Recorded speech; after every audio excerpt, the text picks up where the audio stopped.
नमस्कार मंडळी, कशा आहात? मजेत ना? मजेतच राहा. सर्वप्रथम दिवाळीच्या तुम्हा सर्वांना खूप खूप शुभेच्छा. आज आपण बेसनचे झटपट असे लाडू बनवतोय. आजपर्यंत कधीही बनवले नाहीत असे लाडू आज बनवणार आहोत.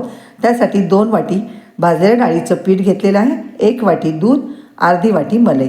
सर्व मिक्स करून घ्यायचं. मिक्स केल्यानंतर मिक्सरच्या भांड्यात टाकून घ्यायचं आणि मिक्सरला फिरवून घ्यायचं, म्हणजे बॅटर सैल आणि स्मूथ होतो.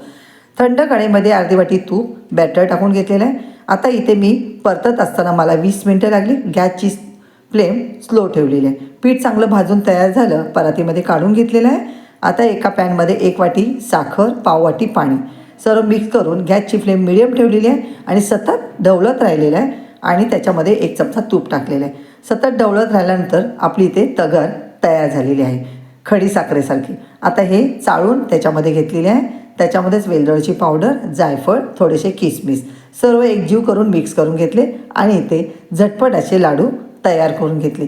तोंडात टाकताच विरघळणारे असे लाडू आहेत. नक्कीच असे लाडू करून बघा. आवडलं तर लाईक